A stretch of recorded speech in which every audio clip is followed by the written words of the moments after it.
आज मैं एक ऐसे टॉपिक के बारे में बात करना चाहती हूँ जिसके बारे में अक्सर लोग अनकंफर्टेबल हो जाते हैं और अभी भी अपने मुंह पर उंगली रख लेते हैं या फिर इधर उधर देखने लग जाते हैं। मेरे पास ऐसे बहुत सारे क्लाइंट आते हैं जिनको सेक्स से रिलेटेड कुछ बात करनी होती है। खासतौर से मेल्स काफ़ी अनकंफर्टेबल होते हैं, जबकि ये एक ऐसा टॉपिक है जिस पर खुलकर बात होनी चाहिए। चाहे हमें अपने बच्चों से बात करनी हो या फिर हमें किसी से भी डिस्कस करना हो, सेक्स के बारे में खुलकर बात करें। क्योंकि अगर आप सेक्स जैसे टॉपिक के बारे में खुलकर बात नहीं करेंगे तो आपके बच्चे कन्फ्यूजन में या तो गूगल सर्च करेंगे या फिर अपनी ही एज के फ्रेंड से डिस्कस करेंगे। क्या आपको लगता है कि उन्हें वहाँ से सही जानकारी मिलेगी? नहीं। आजकल बहुत सारे ऐसे केसेस बढ़ते जा रहे हैं जहाँ पर जो नेचुरल एक बायोलॉजिकल प्रोसेस है जिसमें लड़का और लड़की एक दूसरे के प्रति फिजिकली इमोशनली अट्रैक्ट होते हैं, इसके अलावा भी ऐसे बहुत सारे केसेस देखने में आते हैं जहाँ पर लड़की लड़की के प्रति अट्रैक्टेड है, लड़का लड़के के प्रति अट्रैक्टेड है। ऐसे बहुत सारे सेलिब्रिटीज़ और प्रोमिनेंट पर्सनालिटीज़ भी सामने आ रही हैं और इसी तरीके से अलग अलग तरीके के और भी ट्रांसफॉर्मेशन जैसे ट्रांसजेंडर्स होते हैं, इंटरसेक्स होते हैं। इन सब के बारे में मैं डिटेल में खुलकर बात करूंगी क्योंकि इस टॉपिक पर बात करना बहुत ज़्यादा ज़रूरी है।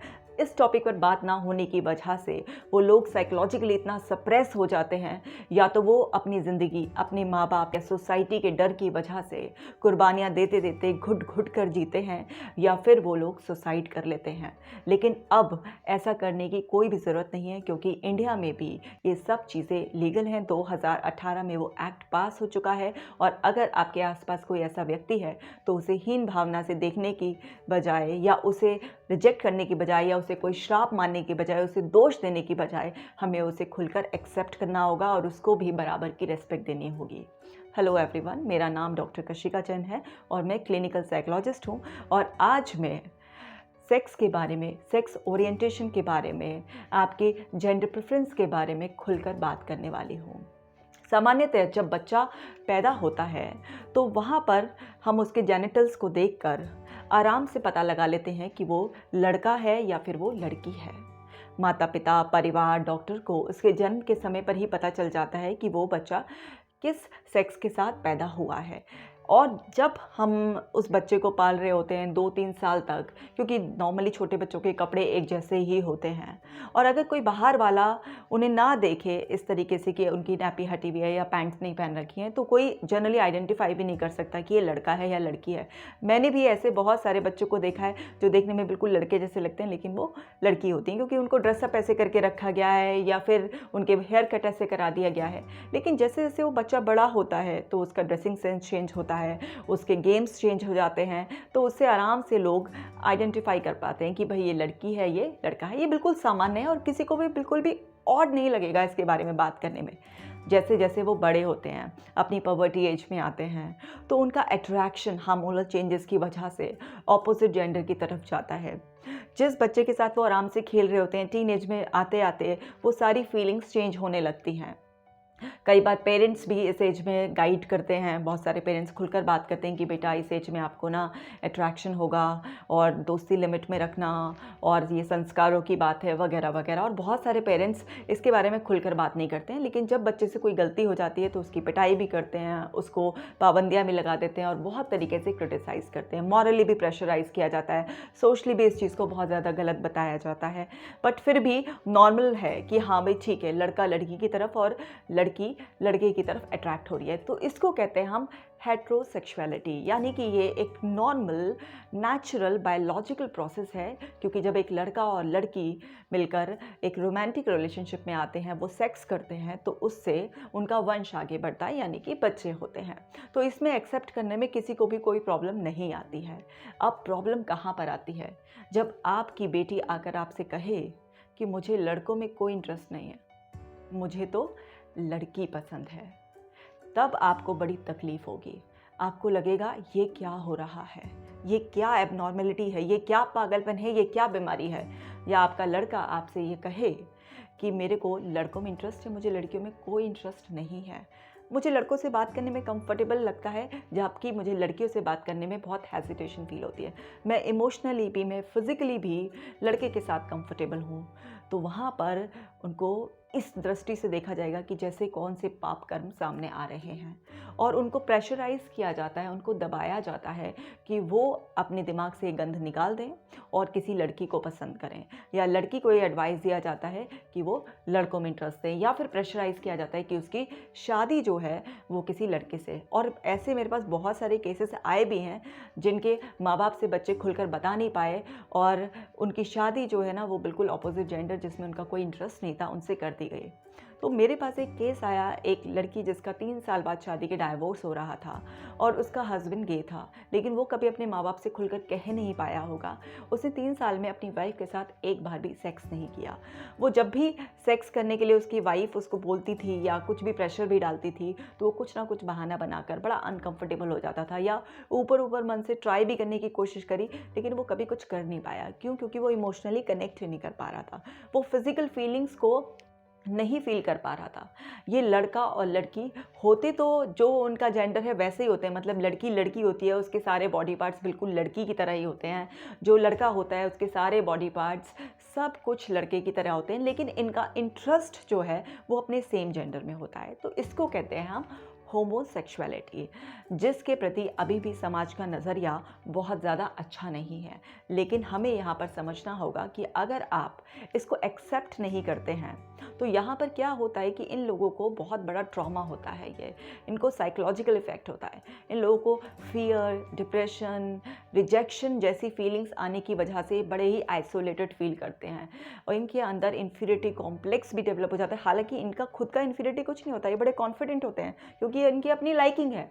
बट जब एक्सप्रेशन की बात आती है और इनको कोई एक्सेप्टेंस नहीं मिलती है और इनको गलत दृष्टि से देखा जाता है, तो वहाँ पर इनके लिए एक ट्रॉमा वाली सिचुएशन होती है। मुझे याद आ रहा है एक केस, एक लड़का गे था और उसकी फैमिली ज़बरदस्ती उसको मेरे पास लेकर आई। जब मैंने उससे बातचीत करी तो उसने बताया मेरा नेचुरल इंटरेस्ट ऐसा है। जब मैंने उसकी हिस्ट्री ली तो पता चला कि जब वो छोटा था 8 साल का, तो उसके एक अंकल ने उसके साथ इस तरह का सेक्स की एक्टिविटी की, और कई बार रिपीटेडली इस तरीके से हुआ भी। तो मैंने उससे पूछा कि क्या उन अंकल ने आपके साथ सेक्स किया इसलिए आपको मतलब गे अपने आप को मानते हो कि आपका लड़कों में इंटरेस्ट है, या फिर नेचुरली आपके मन से आता है? तो मैंने उनको बोला कि देखो, मैं अगर आपका नेचुरली इंटरेस्ट लड़कों में है तो कोई भी डॉक्टर उसको चेंज नहीं कर सकता, क्योंकि ना तो ये कोई गलत बात है, ना कोई ये डिसऑर्डर है जिसको चेंज करने की ज़रूरत है, और ये लीगल भी है। लेकिन हाँ, कई बार हम ये कंफ्यूज हो जाते हैं कि कहीं ऐसा तो नहीं है कि हम बाइसेक्सुअल हैं, जिसके बारे में मैं भी बताऊंगी कि बाइसेक्सुअल क्या होते हैं। बाइसेक्सुअल वो लोग होते हैं जैसे कि जो लड़के और लड़की दोनों के साथ कंफर्टेबल होते हैं, या फिर सिर्फ आपने मेल के साथ सेक्स कर लिया इस वजह से आपको लग रहा है कि आपको लड़के ही पसंद है। तो उसने कहा नहीं, मेरा नेचुरल जो इंटरेस्ट है इमोशनल लेवल पर भी, not only for sex, emotional level पर भी मैं लड़कों के साथ कंफर्टेबल हूँ। मैं पूरा पूरा दिन लड़कों के साथ बिता सकता हूँ, बट लड़कियों के साथ थोड़ी देर में मैं अनकंफर्टेबल हो जाता हूँ। इसका मतलब वो केवल एक लर्निंग नहीं थी, उसका नेचुरल इंटरेस्ट जो था वो होमोसेक्सुअलिटी था, मतलब वो लड़का गे था। अब इनको प्रोटेक्ट करने के लिए एक LGBTIQ कम्युनिटी है, उसके बारे में बात करते हैं। L का मतलब है लेस्बियन। लेस्बियन यानी कि लड़की लड़की जब एक दूसरे को पसंद करती हैं तो उनको लेस्बियंस कहते हैं। G मतलब गे, यानी कि लड़का लड़का जब इमोशनली और सेक्सुअली एक दूसरे के थ्रू अट्रैक्ट होते हैं तो उसे हम गे कहते हैं। बी होता है बाइसेक्सुअल। बाइसेक्सुअल वो लोग होते हैं जो कि लड़का लड़की दोनों के साथ कंफर्टेबल होते हैं। और टी का मतलब होता है ट्रांसजेंडर्स, यानी कि लड़की है लेकिन वो अपने आप को लड़का मानती है और वो लड़का बनना चाहती है। आई मतलब इंटरसेक्स, यानी कि एक वो बच्चा जो दोनों जेनेटल्स के साथ पैदा हुआ है, यानी कि वजाइना भी है और उसका पेनिस भी है। और क्यू जो होता है जेंडर क्वेयर होते हैं। चलिए इनके बारे में अब हम डिटेल से समझते हैं। सबसे पहले बात करते हैं हम लेस्बियंस के बारे में। लेस्बियंस, जैसे मैंने आपको बताया कि जब एक लड़की इमोशनली और सेक्सुअली किसी दूसरी लड़की के प्रति अट्रैक्टेड है और वो उसी के साथ शादी करने की इच्छा रखती है, उसी के साथ सेक्स करना चाहती है, उसी के साथ कंफर्टेबल फील करती है, तो इसको लेस्बियन। यहाँ पर एक कन्फ्यूजन है कि कहीं कुछ लोग मुझसे पूछते हैं कि मैम उनकी बॉडी में भी कुछ अलग होता है क्या? नहीं, उनकी बॉडी बिल्कुल परफेक्टली एक फीमेल बॉडी होती है और वो फीमेल की तरह ही ड्रेसअप होना पसंद करती हैं और वो बड़ा प्राउड होती हैं अपनी उस बॉडी पर। तो उनमें कोई एबनॉर्मलिटी नहीं होती, लेकिन उनके सिर्फ और सिर्फ सोच के लेवल पर, उनके कंफर्ट के लेवल पर, उनकी सेक्सुअल चॉइस के लिए वो लड़कियों को चूज़ करती हैं। अब बात करते हैं गे की। सेम बिल्कुल लेस्बियंस की तरह जो लड़के होते हैं उनकी भी बॉडी में किसी तरीके की कोई एबनॉर्मलिटी नहीं होती है। ये बिल्कुल परफेक्टली फाइन होते हैं और ये लड़के होकर ही प्राउड फील करते हैं, खुश फील करते हैं। इनके अंदर कोई ऐसी इच्छा नहीं होती कि वो लड़कियां बने या कुछ और इच्छा नहीं होती। बस ये लड़कों के साथ ही इमोशनली और सेक्सुअली बहुत ज़्यादा कंफर्टेबल होते हैं और ये गे कहलाते हैं। इसी तरीके से हम बाइसेक्सुअल्स की बात करते हैं। बाइसेक्सुअल्स वो लोग होते हैं जो एक्चुअली मेल के साथ भी सेक्स कर सकते हैं, फीमेल के साथ भी सेक्स कर सकते हैं। अब ऐसे लोगों के साथ कई बार ऐसा होता है कि वो लोग क्योंकि बता नहीं पाते कि मैं मेल की तरफ भी अट्रैक्टेड हूँ, वो शादी कर लेते हैं और इनकी शादी में ये अपनी वाइफ के साथ, गर्लफ्रेंड के साथ सेक्स भी कर पाते हैं, इनके बच्चे भी पैदा होते हैं और इनको जब भी मौका मिले या इच्छा हो तो ये कहीं ना कहीं किसी भी मेल को ढूंढकर उसके साथ भी सेक्स कर लेते हैं। तो ये दोनों के साथ एकदम कंफर्टेबल होते हैं, इनकी शादी ठीक ठाक चल जाती है। लेकिन जब लेस्बियन और गे के बारे में हम बात करते हैं तो वहाँ पर वो बहुत अनकंफर्टेबल हो जाते हैं। लेकिन बाइसेक्सुअल्स के साथ ऐसी कोई प्रॉब्लम होती नहीं है और कई बार बाइसेक्सुअल्स पता भी नहीं चल पाते क्योंकि वो अपनी फैमिली में भी बिल्कुल ठीक ठाक अपनी सेक्स लाइफ कर रहे होते हैं और वो अगर छुपते छुपाते किसी उसके साथ भी अगर सेक्स कर लेते हैं तो कुछ इस तरीके की प्रॉब्लम आती नहीं है। अब बात करते हैं ट्रांसजेंडर्स की। ट्रांसजेंडर्स वो होते हैं जो है एक मेल बॉडी में, लेकिन उसे फील होता है कि ये वो गलत बॉडी में है।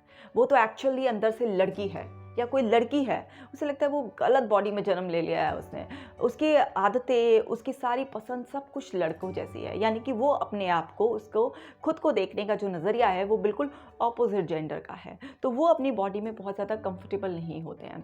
वो कई बार ऐसे करते हैं कि वो लड़का है तो लड़कियों की तरह ड्रेसअप होकर रहते हैं क्योंकि वो अपना जेंडर चेंज नहीं करवा पा रहे होते हैं। क्योंकि जब आप ट्रांसजेंडर बनना चाहते हैं, जब आप अपने ये सेक्सुअल स्ट्रक्चर चेंज करना चाहते हैं तो आपको इसके लिए एक सर्टिफिकेट की ज़रूरत होती है जो किसी भी साइकेट्रिस्ट या क्लिनिकल साइकोलॉजिस्ट से आपको मिल जाता है और फिर उसके बाद आपकी हार्मोनल थेरेपी स्टार्ट होती है और फिर आपकी सर्जरी होती है जिसमें कि आपके बॉडी पार्ट्स को चेंज किया जाता है और फिर आप फाइनली जो जेंडर आप पसंद करते हैं वो आपको मिल जाता है और आप उस तरीके से रह सकते हैं। तो कुछ लोग ये थेरेपी और सर्जरी का प्रोसेस के बिना भी इस तरीके से बस ड्रेसअप होकर अपना नाम बदल लेते हैं और ऐसे लाइफ बिताते हैं। डिपेंड करता है कि पर्सन के हालात कैसे हैं। बट ट्रांसजेंडर्स वो लोग होते हैं जो अपने खुद के जेंडर से कंफर्टेबल ना होकर अपना जेंडर चेंज करना चाहते हैं। ये भी एब्सोल्युटली नॉर्मल है, इसमें भी कुछ एबनॉर्मलिटी नहीं है, कोई साइकोलॉजिकल प्रॉब्लम नहीं है, किसी तरीके का कोई साइकेट्रिक इश्यूज़ नहीं है। ये एब्सोल्युटली नॉर्मल है, लीगल है और इसको भी एक्सेप्ट करना चाहिए। उनको गलत दृष्टि से देखने की बजाय उनको एक्सेप्ट करना है क्योंकि इसको भी आप नेचुरली ऐसे चेंज नहीं कर सकते हो। इसी तरीके से अब बात करते हैं इंटरसेक्सुअल्स की। इंटरसेक्सुअल्स वो होते हैं जो जन्म के समय ही दोनों जेनिटल्स के साथ पैदा होते हैं। ये इनकी परसेंटेज बहुत ज़्यादा कम है।